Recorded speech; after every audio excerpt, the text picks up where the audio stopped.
Perfecto. Sí, antes de comenzar tal vez a decirlo de la materia, nada más, bueno, mencionar ahí algo que me pasó el fin de semana. Me contactaron preguntando que se podía hacer un cambio de grupo. Pues nada más decirle a la persona, y bueno, en general, que sepan que no podemos hacer cambios de grupo, bueno, porque primero, digamos, la idea principal es que ustedes pues aprendan, ¿verdad?, lo que es el trabajo en equipo, pues la idea es que superen, ¿verdad?, cualquier tipo de problemilla que estén teniendo. Ustedes saben que me pueden contactar ahí si hay algún tipo de roce o algo por el estilo, y pues para funcionar ahí como mediador pues dice, se puede usar, o sea, me pueden contactar para lo que sea necesario, ahí yo puedo estar disponible para, si pueden resolverlo por sus propios medios, pues perfecto. Además de eso, también es por el hecho de cómo está programado en estos momentos mediación virtual para lo que es las calificaciones. No se puede hacer un cambio de grupo porque si no, entonces ustedes estarían tomando lo que son las calificaciones del grupo anterior. Entonces, como se supone que en mediación les va a salir a ustedes después la nota ya final, ¿verdad? Y va a estar automático. No se podría, ¿verdad? O no hay forma de programarlo para que se pueda hacer ahí, lo que son las notas, ¿verdad? Específicamente. Entonces, sí, es también para que entiendan, ¿verdad? Que además de la idea esta, ¿verdad? Principal, también es un problema ahí en todo lo que es la configuración de mediación, ¿verdad? De que ya se volvería un trabajo sumamente tedioso, digámoslo así, poder hacerlo manualmente, y ustedes no podrían tener, o la persona que, o sea, los dos grupos que se van afectados, ¿verdad? Por el cambio, no podrían tener sus notas en mediación, tendría que hacerse todo manual. Entonces sí es un trabajo, ¿verdad? Que se vuelve laborioso, y no sería solo por mi parte, sino también por la del coordinador y todo. Y pues obviamente no vamos o sea, tendría que ser ya algo de una fuerza mucho, mucho, mucho mayor, ¿verdad? Algo ya sumamente serio, pues por lo que tengamos que hacer un cambio. Entonces por eso les digo que si uno puede funcionar mediador, pues ustedes saben que me pueden contactar. Espero, ¿verdad? Que sea algo que se pueda ahí como resolver. Pero bueno, entonces nada más ahí como para indicar eso. Entonces ahora sí, bueno, para esta parte ya dejamos de un lado lo que son los circuitos, ya dejamos todo lo que era la parte de, bueno, más que todo aquí lo que vemos, ¿verdad? Es hasta la parte de circuitos RLC, o bueno, circuitos que tienen inductores ahí. Y además de eso también estuvimos viendo la parte de corrientes alternas. Y ahora lo que nos vamos a dedicar es a la parte de óptica. No sé si ustedes, bueno, me imagino que varios están ahí en física 3, otros tal vez ya lo habrán pasado, no sé cuál es la situación de cada uno y uno. Pero el asunto es que después de la parte de electromagnetismo, lo que se veía era la parte de óptica, el análisis de la luz, porque y pues al final las ondas electromagnéticas son la luz. Entonces, sí, lo que se trabaja entonces es la parte de leyes de óptica, o bueno, la parte de óptica. Entonces, primero se ve la parte geométrica, y después ya se ve la parte, ¿verdad?, más física. La parte geométrica tiene que ver con, qué sé yo, cómo la luz se puede ver como un rayo, o sea, cómo podemos representar, ¿verdad?, estas ondas de luz como si fueran un rayo, y entonces cómo estas afectan a obstáculos que sean mucho mayores, ¿verdad?, en dimensiones que su longitud de onda. Entonces, cuando un objeto es mucho mayor en tamaño, digámoslo así, que la longitud de onda de la luz que está incidiendo sobre él, entonces se comporta un poco distinto a cuando el objeto, ¿verdad?, tiene un tamaño, tiene dimensiones cercanas a esa longitud de onda. Entonces, lo que vamos a ver es el caso donde primero son muy grandes. Entonces, para esa parte tenemos, por ejemplo, cambios entre medios, o la parte esta de espejos, lentes, todo eso viene en esta parte de óptica geométrica, y eso es lo que vamos a estar viendo inicialmente, ¿verdad? Entonces, sí, específicamente para esta, perdón, nada más ahí hago la preguntilla, si quiere me responden por el chat ahí por escrito si alguien no quisiera prender el micrófono. Nada más quiero saber exactamente como por dónde van en el curso de teoría, para saber si ustedes ya han visto un poco esta parte de óptica.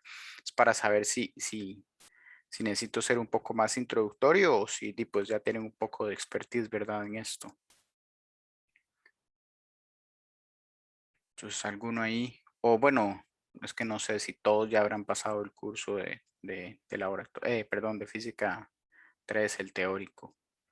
Alguien que esté llevándolo este semestre que me pueda decir más o menos como por dónde van.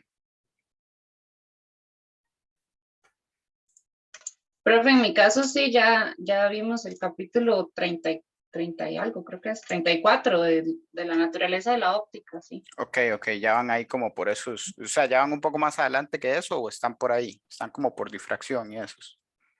Vamos, lentes y espejos. Ok, ok, esta semana es lentes y espejos. Gracias ahí a la persona que me contestó por privado. Ok, entonces, sí, sí, entonces veo que sí, que todavía vamos, ¿verdad? Un poco ahí como, ¿cómo decirlo? Ya ustedes vieron la teoría, entonces, aquí sería como la parte de la práctica.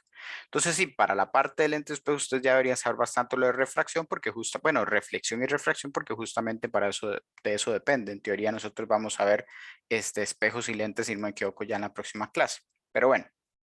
Nosotros en todo lo que vamos a ver son los principios de esto, ¿verdad? Las leyes que definen a la reflexión y a la refracción.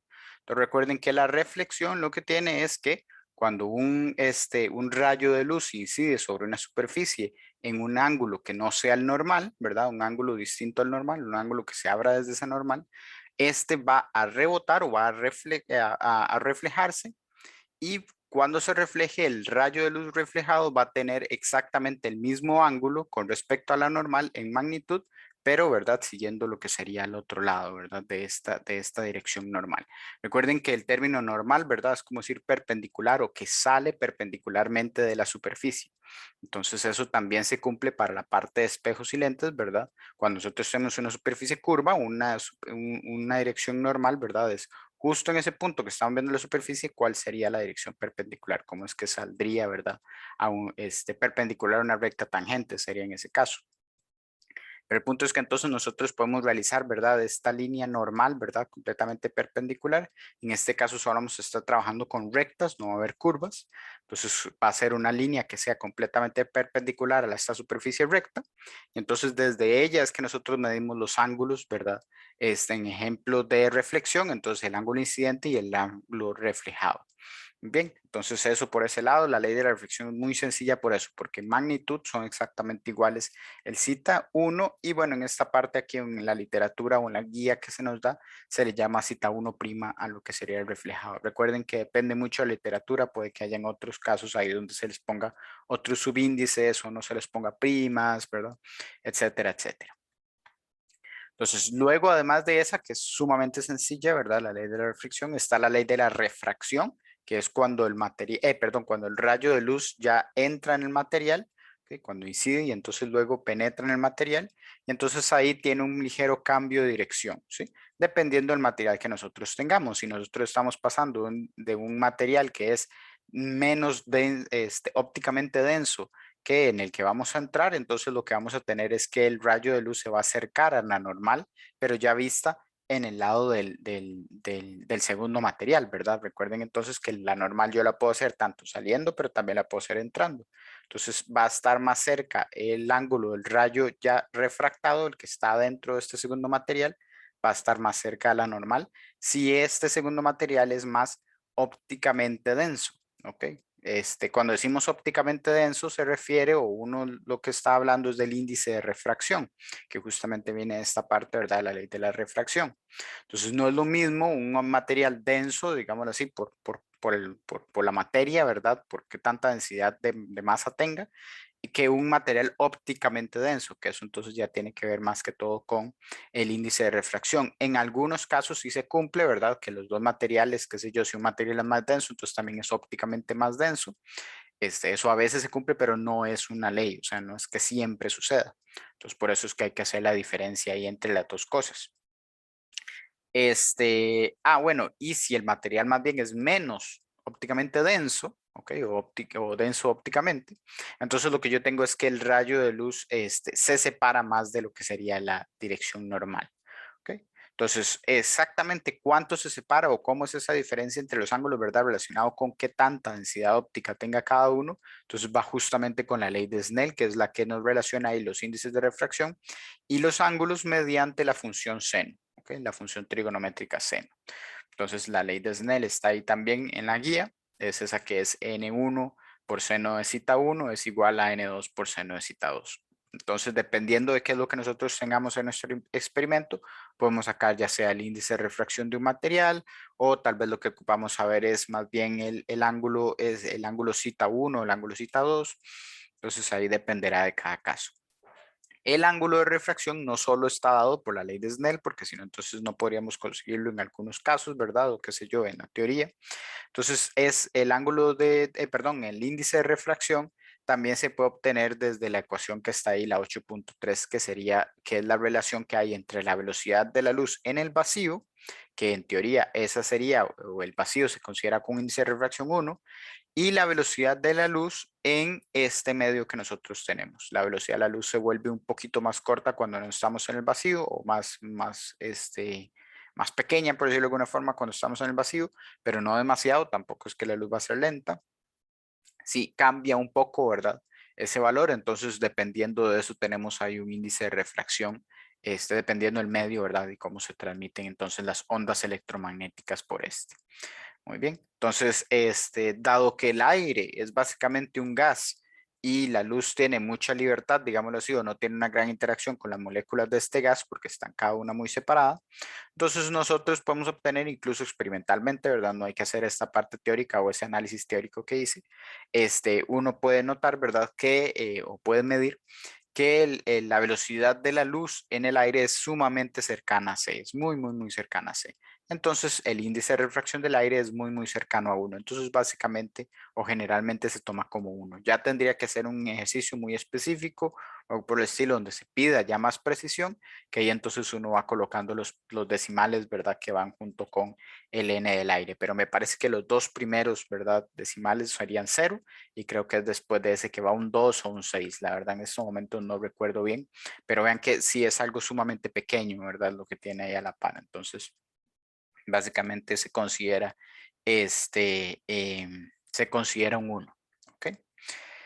Entonces sí, luego otros materiales lo que van a tener es un índice mayor que 1, eso es lo que se espera, ¿verdad? Que vaya ahí aumentando dependiendo del caso que tengamos. Entonces puede haber, qué sé yo, materiales que tengan un índice de fracción de 1.2, 1.3, 1.5 y de hecho en alguna parte recuerdo haber visto uno que tenía un índice de refracción 2, que eso ya es bastante grande, ¿verdad? La verdad no recuerdo cuál era, pero sí recuerdo haber visto en una tabla ese valor. Bien, entonces eso por esa parte. La ley de la refracción, ¿ok? Nos lleva también a un punto donde no hay refracción. O sea, hay un momento en el que esta ley como que empieza a tener ahí unos, ¿cómo decirlo? O un punto crítico, por decirlo así, o un punto ahí especial, donde lo que sucede es que el ángulo de uno de los materiales se vuelve 90. ¿Ok? Entonces, generalmente, bueno, esto no debería ser generalmente, esto solo pasa cuando nosotros estamos pasando de un material más ópticamente denso a uno menos ópticamente denso, ¿sí? O sea, piensen como que si yo estoy en vidrio e intento pasar al aire, por ejemplo, o si estoy en agua y estoy intentando pasar al aire. O sea, cuando yo estoy intentando pasar algo, menos denso ópticamente. Entonces, ¿qué es lo que pasa? Bueno, dependiendo del ángulo que yo tenga en el que estoy intentando transmitirme hacia el aire, hacia este material menos denso ópticamente, entonces dependiendo del ángulo que yo tenga, el otro ángulo dijimos que tenía que ser más grande, ¿sí? Que tenía que alejarse más de la normal por ser menos menos denso ópticamente. Entonces, hay un momento en el que este ángulo que yo estoy haciendo en el primer material del que estoy intentando salir, coincide con un ángulo de 90 grados en el material, en el segundo material, en el que tiene el n menor, ¿ok? Entonces, cuando yo tengo un n menor ahí y llego a los 90 grados, lo que significa es que yo estoy pasando básicamente, o lo que me estaría diciendo esto, es que yo estoy teniendo la luz que se queda o se atrapa, digámoslo así, en la superficie, ¿verdad? En la superficie de interacción entre estos dos materiales. Entonces, eso realmente no es así, es simplemente que ese es el punto crítico, ¿verdad? Pues cuando llega a ese ángulo 90, nosotros decimos que hay un punto crítico ahí, el ángulo crítico de hecho se llama, y después de ese ángulo, o sea, ese ángulo y todos los que vengan más abiertos, lo que van a dar son valores mayores a 90. Pero como nosotros no podemos tener una refracción que sea mayor a 90 por el hecho de que ya entonces no estaríamos entrando en ese material, entonces lo que decimos es que no hay refracción. Entonces toda la luz, todo el rayo de luz, lo único que puede hacer es reflejarse. No puede refractarse, sino que solo se refleja. Entonces eso es a lo que nosotros llamamos como la ley de reflexión total. Entonces, cuando nosotros llegamos a ese cierto ángulo crítico es cuando decimos que es de reflexión total. Muy bien. ¿Cómo se saca ese ángulo crítico? Bueno, es fácil porque ya sabemos que el seno de uno de los dos tiene que ser 1 porque es el seno de 90, ¿verdad? Entonces ese valor ya se va y lo único que nos quedaría es n1 es igual a n2, perdón, n1 seno de cita 1 es igual a n2, diciendo que n2 es el que era el menor, ¿verdad? Al que estamos intentando transmitirnos que tiene este menor n. Entonces, cuando yo tengo eso, lo único que tengo que despejar es el cita 1 que me queda, que ese va a ser justamente el ángulo crítico. Entonces, ya al hacer el despeje, ¿verdad? Que piensen que nada más es pasar el n1 a dividir y hacer el arcoseno. Entonces, la ecuación 8.4 nos da ahí lo que sería la definición del ángulo crítico. Que vean que está el arcoseno que les estoy diciendo y el n1 que pasó a dividir. Entonces, queda n2 sobre n1, eso en un arcoseno, como argumento del arcoseno, ¿verdad? Entonces, eso lo que nos da es un ángulo. Recuerden que dependiendo de cómo tenga usted su calculadora, podría dar en grados, podría dar en radianes. Entonces, ahí tienen que tener cuidado, ¿verdad? Si lo van a hacer por calculadora. Y si no lo hacen por calculadora, bueno, pues qué sé yo, el programa que utilicen, ¿verdad? Saber qué resultados van a dar, si va a ser en grados o en radianes.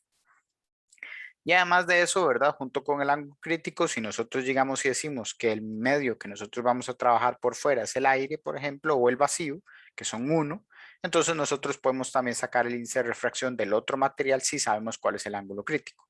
¿Eso por qué? Porque, bueno, o para qué tomarlo así, bueno, por el hecho de cuando se hace experimentación no sabemos qué índice de refracción tiene nuestro material, entonces lo que hacemos es que lo colocamos, ¿verdad?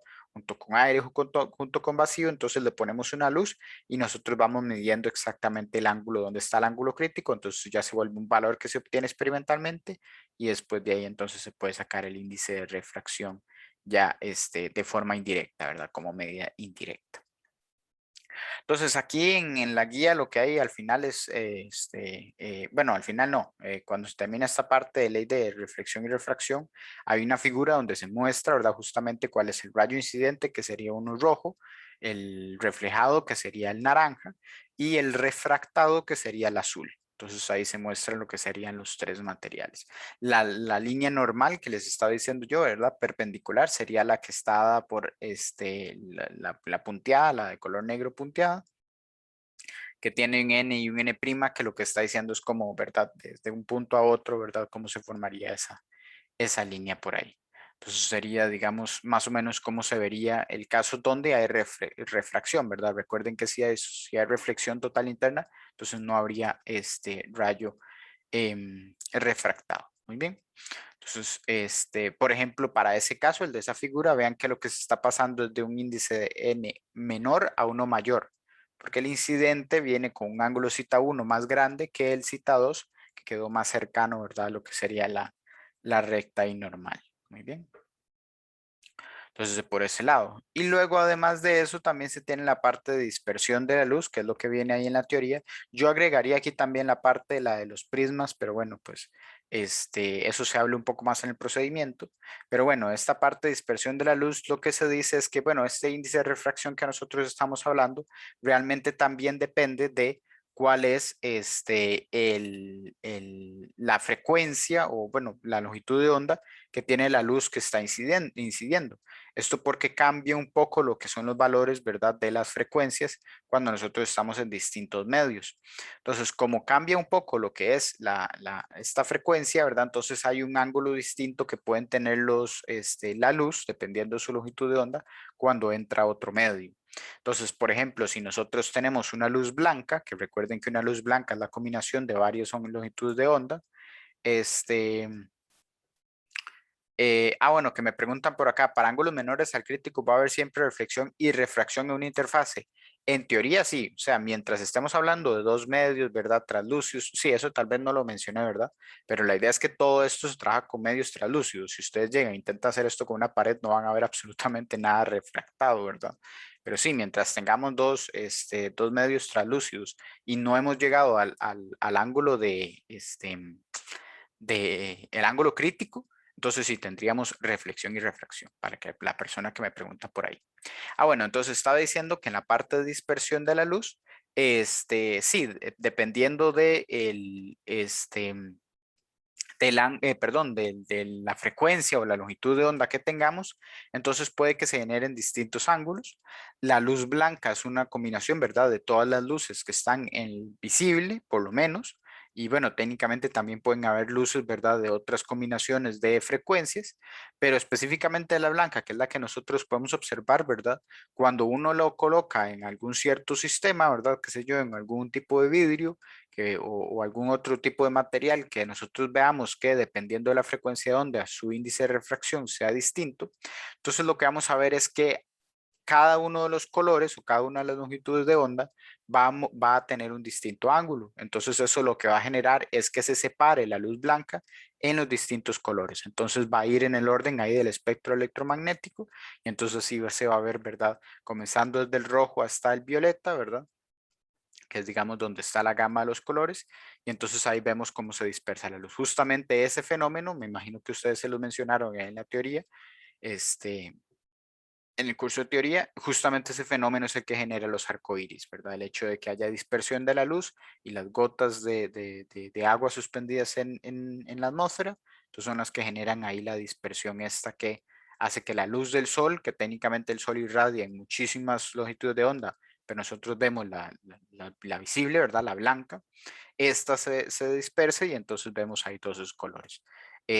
Técnicamente, si nosotros pudiéramos ver más color, ¿verdad? O tenemos una gama más alta, entonces el arco iris tendría muchos más colores, ¿verdad? Pero bueno, eso no lo podemos imaginar. Sí, entonces básicamente eso sería como lo que se tiene que decir de esa parte de dispersión. Entonces, perdón, el índice de refracción depende también de la frecuencia o la longitud de onda, cualquiera de los dos. Recuerden que esos están relacionados, ¿verdad? Lambda y nu o F en algunos casos, dependiendo de la literatura. Esos están relacionados con la velocidad de la luz en el medio, ¿verdad? Pero entonces el n podemos decir que depende de cualquiera de los dos, ya sea f, nu, la letra que usen ahí para frecuencia, y lambda, que es la longitud de onda, ¿verdad? Entonces pueden ahí trabajar con cualquiera de las dos, que técnicamente debería ser lo mismo, ¿verdad? Nada más recordando ahí la relación entre ambas. Bien. Entonces, bueno, no sé si queda alguna duda adicional que quieran preguntar, y si no, entonces empezamos con la parte del procedimiento.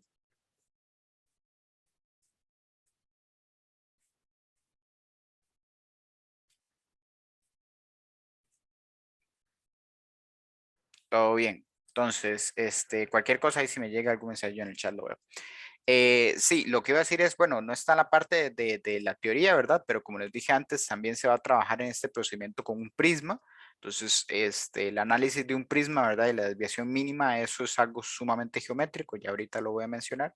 Es algo que sale por pura geometría. Me parece que también en la teoría está por ahí, ¿verdad? Que se habla, ¿verdad? De esos ángulos que se generan dentro del prisma.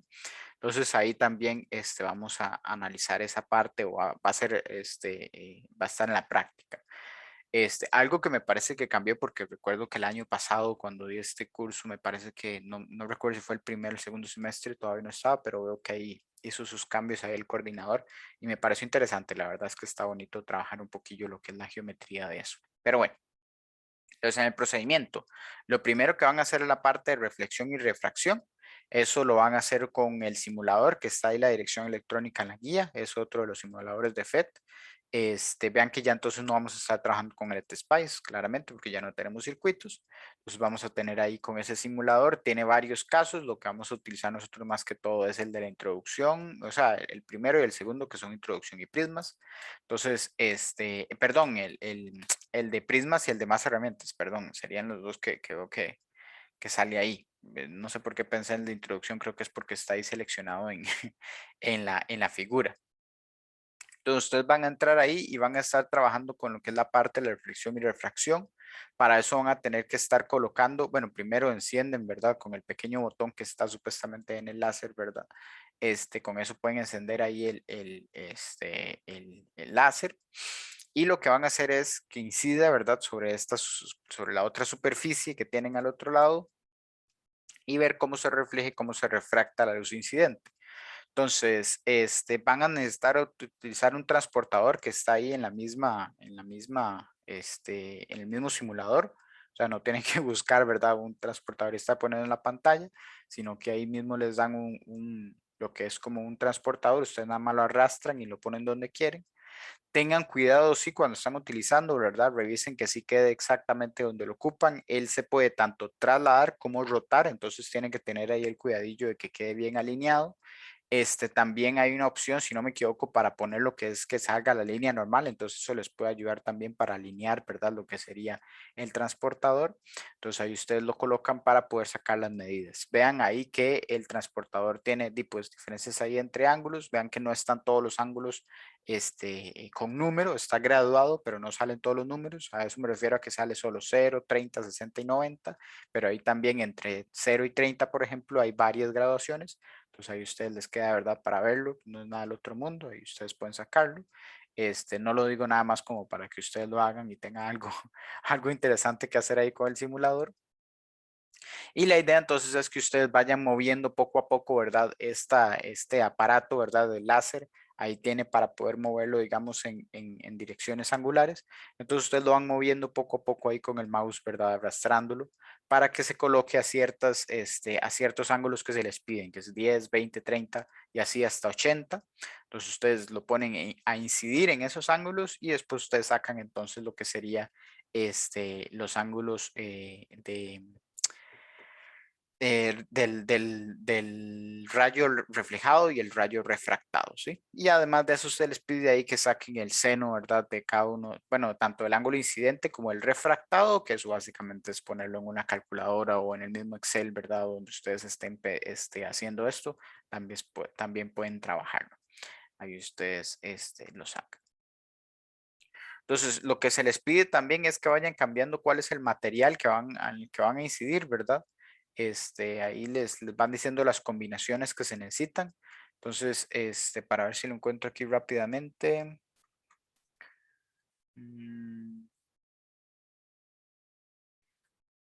Para ver, si no me equivoco, el primero debería ser, ajá, sí, sí, en las tablas están, que dice el primero que sea aire y agua, luego aire y vidrio y después un aire y material misterioso A y un material misterioso B.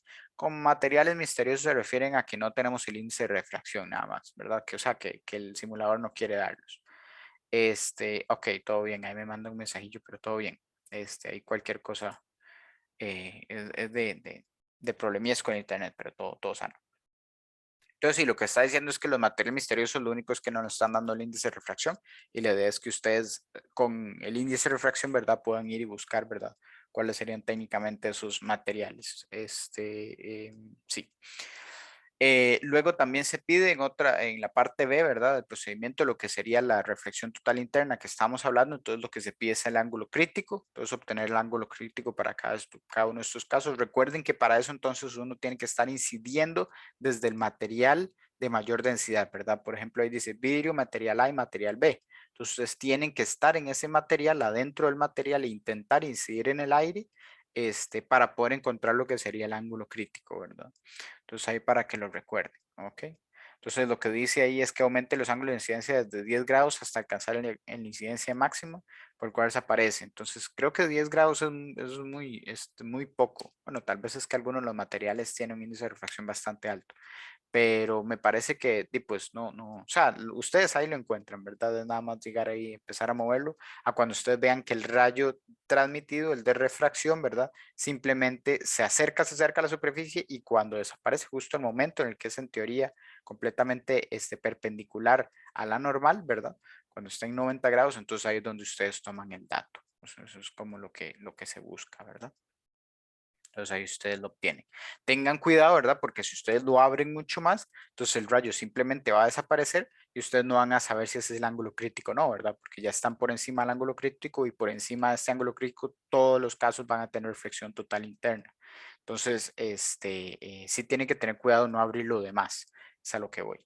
Okay. Luego ya entonces en la parte C es donde se ve lo de la dispersión, que es algo más cualitativo, y lo de la desviación mínima, que eso sí es más cuantitativo. Entonces, para eso tienen que colocarse en la parte de prismas. Por cierto, ahí el FET, ¿verdad? El simulador siempre va a tener en la parte de abajo, si no me equivoco, se va a ver ahí donde están como las tres posibilidades, donde es introducción, prismas y más herramientas. Entonces, ustedes ahí de un solo le pueden dar en la parte de prismas y se pasan a la otra parte. Y entonces ahí lo que van a colocar es un prisma triangular que está en una de las opciones. Ahí hay varios prismas que pueden escoger. Van a agarrar el triangular, es un triángulo equilátero. Entonces recuerden lo que son los ángulos que tiene un triángulo equilátero. Pero entonces ustedes van a colocar y van a tomar en las opciones que tiene ahí el simulador, está la opción de poner luz blanca. ¿Sí? Se puede utilizar monocromática, que ustedes pueden cambiarle el color que si quisieran, ¿verdad? Eso ya es decisión de ustedes en la parte de la parte incidente, ¿verdad? Si quieren nada más, bueno, sí, ¿verdad? Si no me equivoco, sí se puede cambiar. Déjenme revisar. Sí, sí se puede cambiar ahí. Como les digo, ya es decisión de ustedes, pero tendrían que ponerlo, ¿verdad? En alguna parte si cambiaron lo que es la longitud de onda. ¿Ok? Pero en esta parte, o por lo menos en la primera parte, la parte C, van a ocupar luz blanca, ¿sí? Que significa que va a tener todos los colores. Entonces ustedes llegan, la ponen y la hacen incidir sobre este prisma triangular que ustedes ya habían colocado antes. Entonces ustedes lo que van a observar es que esto va a ser ahí la dispersión y entonces ahí van a ver los distintos colores. ¿Ok? Entonces lo que les piden ahí en esa parte es nada más, bueno, pues ver eso, ¿verdad? Y se comente por qué se da este efecto al pasar luz blanca por un prisma como se muestra en la figura. Entonces hablar un poco ahí de justamente lo que ya hemos hablado de dispersión. Ustedes ya lo juntan con teoría y le ponen ahí, ¿verdad? Lo que serían las referencias y toda la cosa, ¿verdad? Ustedes explican un poco. De hecho, bueno, ustedes recordarán justo ese fenómeno, ¿verdad? O esto que se hace ahí, lo del prisma, eso lo estudió Newton. Y bueno, no sé si algunos de ustedes, dependerá ahí de cuáles son sus gustos musicales, que eso también es uno ahí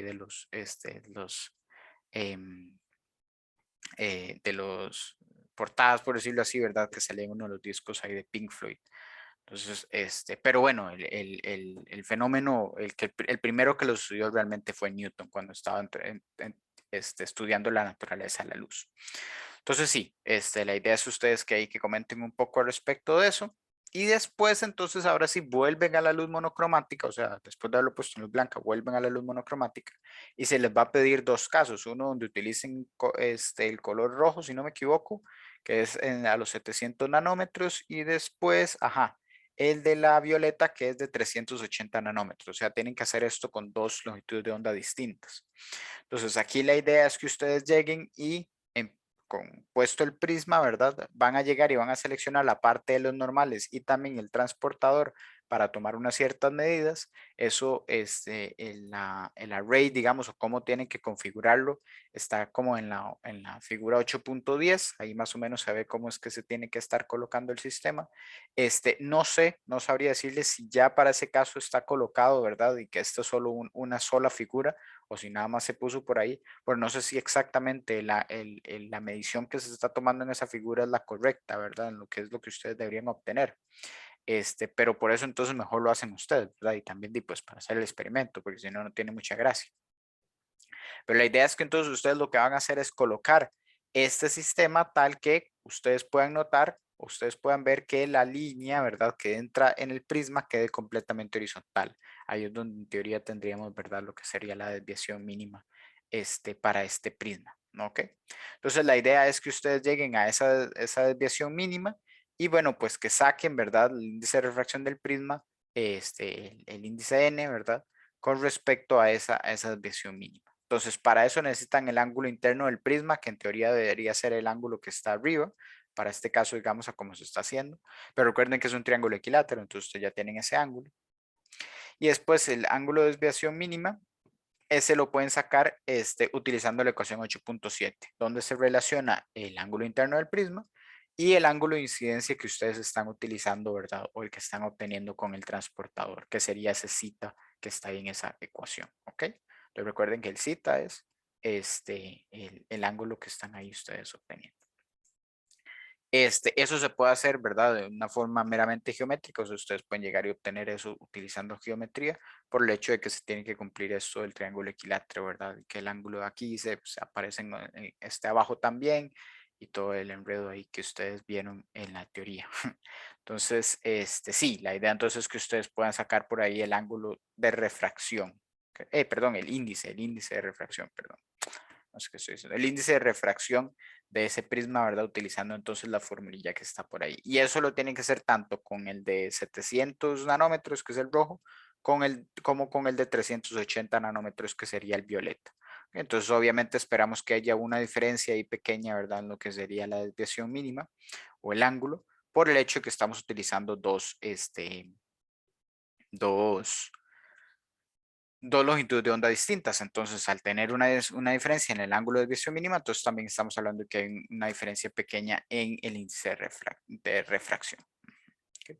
Entonces ahí está, o esa es la idea que se tiene para esa parte. Y después ya al final lo que vienen son los resultados, ¿verdad?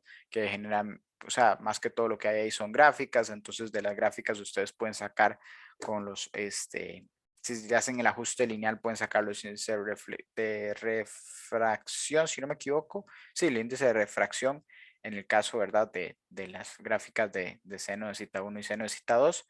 En el caso de para ver, 8.1 creo que era el de cita 1 y cita 1 prima, ¿verdad? Sí, en el caso de la reflexión, la idea es que les dé 1, ¿verdad? Que el ajuste lineal de 1, ahí ustedes tienen que decir si no da 1, ¿verdad? Hacer ahí como la justificación de por qué pudo haber sucedido. Vean que como ustedes están tomando los datos, ¿verdad? Y como ustedes están colocando el transportador, hay una parte en la que ustedes pueden justificar lo que es el error, ¿verdad? De la persona que está haciendo el experimento, es un error de medición. Intenten reducir eso al máximo, ¿verdad? Porque vean que son ustedes justamente los que están generando ahí el error. Entonces, pues intenten reducir eso al máximo si pueden. Pero bueno, si hubiera, ¿verdad? Ahí, qué sé yo, porcentajes de error ahí, entonces ustedes ahí los pueden justificar con eso. Bien, entonces eso en la parte de reflexión y refracción, básicamente hacer las gráficas, ¿verdad? Sacar las pendientes y de las pendientes entonces hacer las justificaciones de que se cumple la ley de la reflexión y de la ley de la refracción sacar lo que serían las N's. Vean que dice al final, determine el tipo de material para el trimestre A y B a partir del índice de refracción obtenido. Eso entonces pueden hacerlo buscando, ¿verdad? En internet o en algún tipo de tablas donde vayan varios materiales y sus índices de refracción, pues entonces buscar el que coincida con esa parte. Puede que si ustedes ponen en internet, ¿verdad? Nada más índice de refracción, ponen un cierto valor, puede que salga entonces algunos un material y otros otro, ¿verdad? Entonces es algo ahí que tienen que tener ahí el cuidadillo, por el hecho de que pues puede repetirse algún tipo de índice de refracción ahí entre dos o varios materiales. Para la parte de refracción total interna es algo muy parecido. Lo que se intenta, ¿verdad? Es que saque el índice de refracción utilizando, ¿verdad? Lo que ya saben, utilizando ahí el ángulo cita sub c que obtuvieron. Entonces sacar ahí el seno de ese ángulo y luego con eso entonces el índice de refracción para cada uno de los materiales y ver que coincidan, ¿verdad? Con los que ustedes sacaron arriba, que esa es la idea, ¿verdad? Que coincidan ahí los numerillos. Incluso, de hecho, dice, explique y justifique cuál fue el método más preciso para la determinación de los índices de refracción. El de la parte A, ¿verdad? Que era la ley de Snell, o si de la parte B, que es el del ángulo crítico. Entonces, ustedes ahí pueden hablar un poco al respecto de eso. Y después en la parte C, lo que dice en la parte de dispersión de la luz, lo que dice es que se haga una tabla con los datos calculados de índice de refracción para el prisma y para el prisma a 380 nanómetros, o sea, en el violeta, y a 700 nanómetros, que es el rojo, ¿verdad? Y comparar los datos obtenidos mediante un porcentaje de error con los índices de reacción para la longitud de onda del software en línea, que está por ahí, el enlace, o sea, justamente en esa parte, ¿verdad? Ahí les dicen el enlace para que busquen ahí los índices de refracción para cierta longitud de onda. ¿Okay? Entonces, bueno, ahí dice que recuerdes activar la opción K y sostener el puntero del mouse sobre la gráfica buscando el valor de longitud de onda más cercanos utilizados, porque lo que imagino es que tiene ahí como un sistema interactivo, ¿verdad? Entonces ustedes tienen que colocar el puntero, ¿verdad? Justamente donde corresponde. ¿Okay? Y bueno, dice que desactiven la opción K ahí por si acaso. Y bueno, pues discutir al final los resultados de la luz, de la dispersión de la luz, perdón. ¿Okay? En ese tipo de materiales. Entonces ahí nada más es discutir, ¿verdad? Así como comentaron arriba, ¿verdad? Por qué es que sucede la dispersión. Entonces también ahí hablar un poco. No sé si quedan dudas con lo que es el procedimiento. En teoría, ¿cómo decirlo? Es bastante de estar moviendo cosas, ¿verdad? Bastante cosas y tomando números. Entonces ahí pueden hacerlo, qué sé yo, si pueden hacerlo en grupos, eso es una forma, O también pues pueden cada uno, ¿verdad? Hacer una de las partes, ahí dividen el trabajo entre cada uno. Eso es otra. Entonces ahí ustedes verán que cómo deciden hacer el trabajo en equipo, ¿verdad? Sí, pues básicamente eso. No sé si hay alguna dudilla.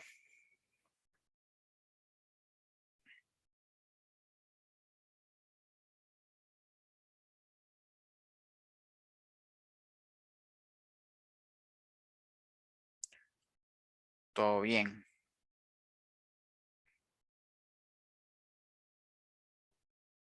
Ok, entonces sí, básicamente eso sería lo que tenía que decirles hoy. Recuerden nada más hacer como siempre, ¿verdad? El examen corto, el quiz, durante la semana. Recuerden que también el viernes ahí está programado para que les haga el recordatorio por si alguno todavía no lo ha hecho, para que no se les vaya. Y pues sí, nada más desearles éxitos y nos estaríamos viendo entonces la próxima semana. Hasta luego, muchachos y muchachas.